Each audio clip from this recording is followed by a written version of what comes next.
Hello, hello, hello, hello. How is everybody? Welcome to another Empowered Friday. I hope everyone had a great week. Something unusual happened for me this week. Middle part of the week, I felt myself getting overwhelmed. Any of you ever had that feeling of just being overwhelmed? And I just had to stop. I had dinner planned that evening. I had to cancel that with my wife and some friends.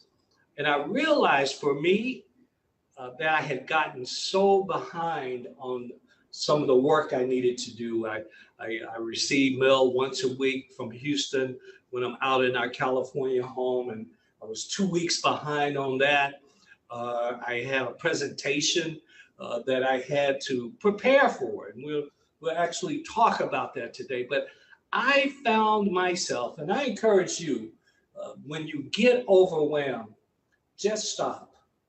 Just stop, take a moment for yourself, understand what it is that you need to do to get to a place where mentally you're at peace.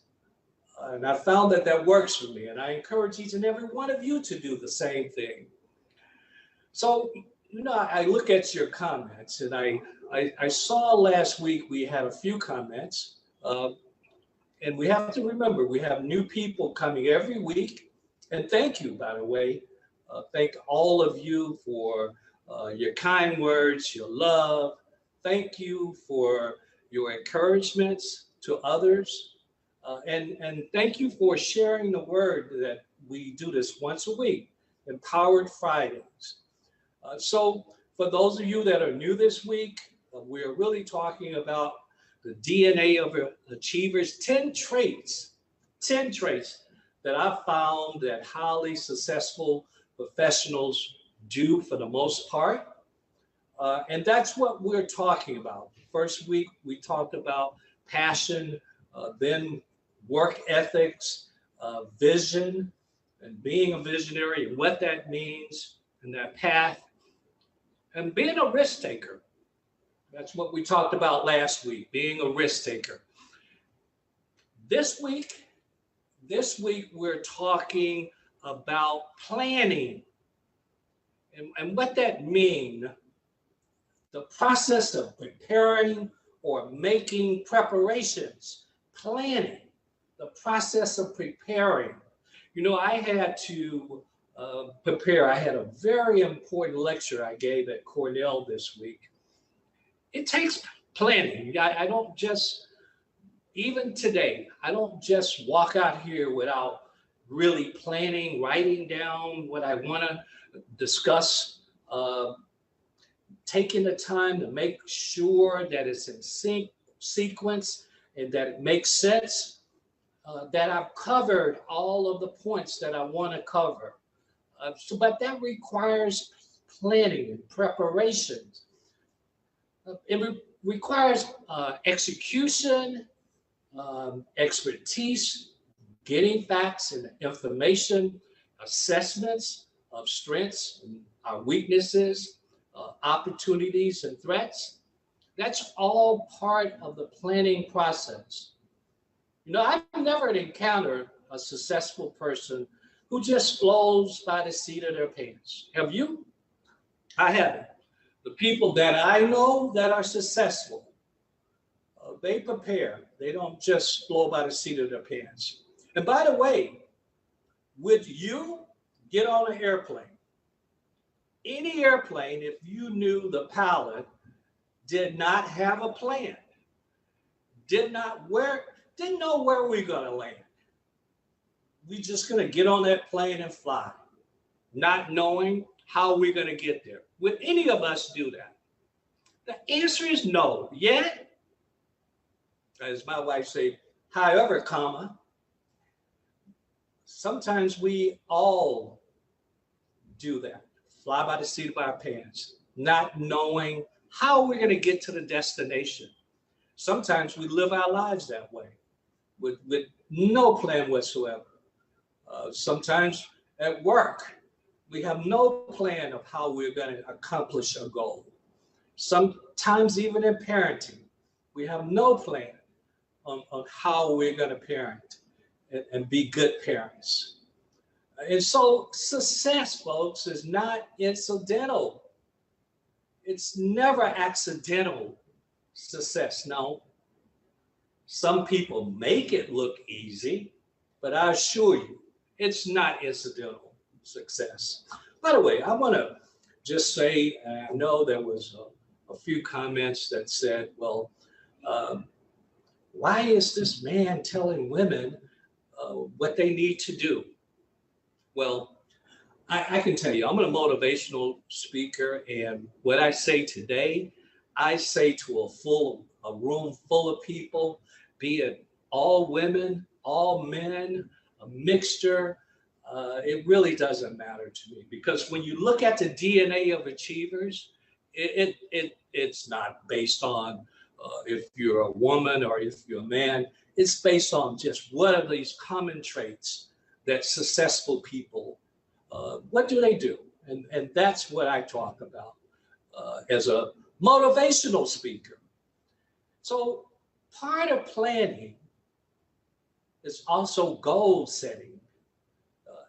Having goals that we want to accomplish, and short-term goals sometimes. You know, we have to look at, okay, what is it that I want to accomplish this week?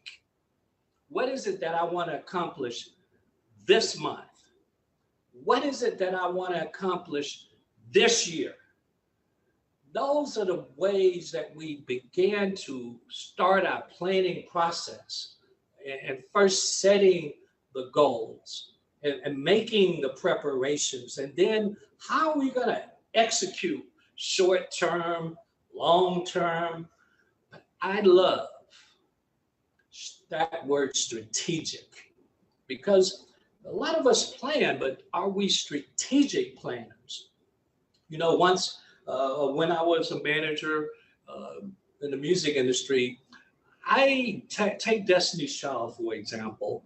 I would have this room just full of notes, all of white paper all around the room of how am I going to get to that goal? No difference. And remember, we're not going to get on an airplane where the pilot has no idea how he's going to get us there or where we're going. And I think if you just keep reminding yourself of that, would we do that? The answer is no. And we have to be ready for the unexpected when we start to plan. We can't be rigid and say, well, this is just the way we do it. You know, a lot of people in their planning process, they go, well, that's just the way we do it. Well, we have to be ready for the unexpected, ready for change. And by the way, change often makes us uncomfortable, doesn't it? Change is supposed to make us uncomfortable. And I often say, if I'm up here and I'm talking and speaking to you and none of you are feeling uncomfortable, then I'm really not doing what I really set out to accomplish. In order for us to change, we have to be somewhat uncomfortable. I'll often laugh and say that the only people I know that love change are actually babies. They love their diapers changed. But back to the point of planning.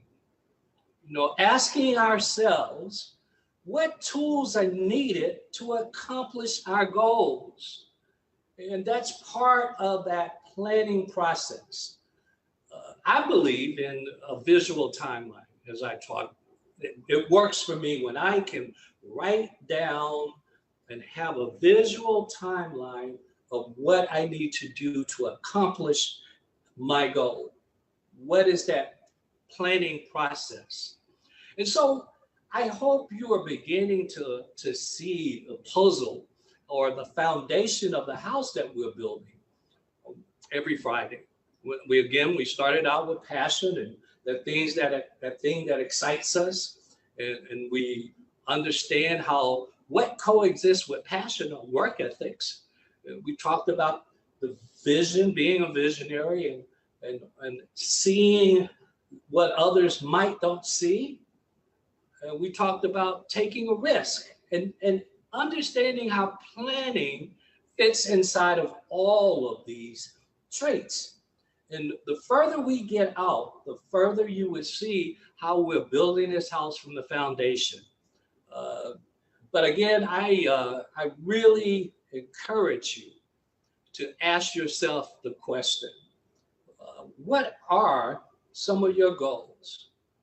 And we talked about in the IBM example, in the exercise, where we actually begin to see in the future. Look 5 years out, look 10 years out.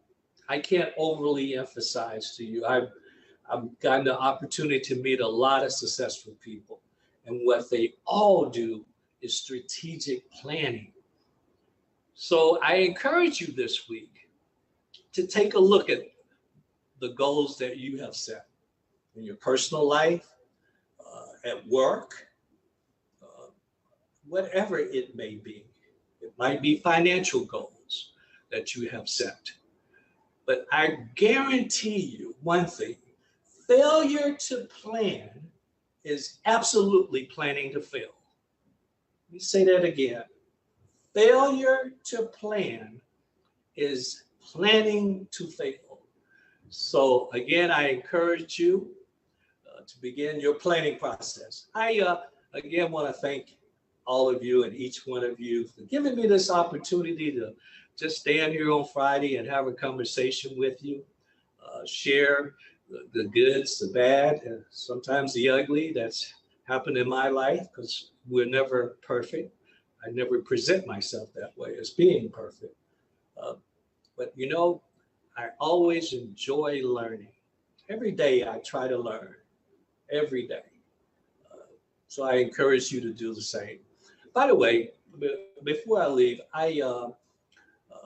most of you may or may not know, I'm a college professor now. This is my 17th or 18th year. I kind of forget myself. But I do have an online course. If any of you are aspiring or would like to, or maybe are in the music industry, I teach a class on the fundamentals of the music industry in the digital age. And most people don't know those fundamentals, the business side of it, that applies to every aspect of the music industry. It might be yourself, or you might have children or kids that would like to be in the industry, or a friend that you know. I encourage you to register at Point Blank Music School. This is the last week coming up for registration as I begin my first class. We'll close registration. So that's what you see scrolling past today, if you have someone that would like to register. But again, I love you, and there's nothing you can do about it. Good evening, and we'll see you next week. I'm out.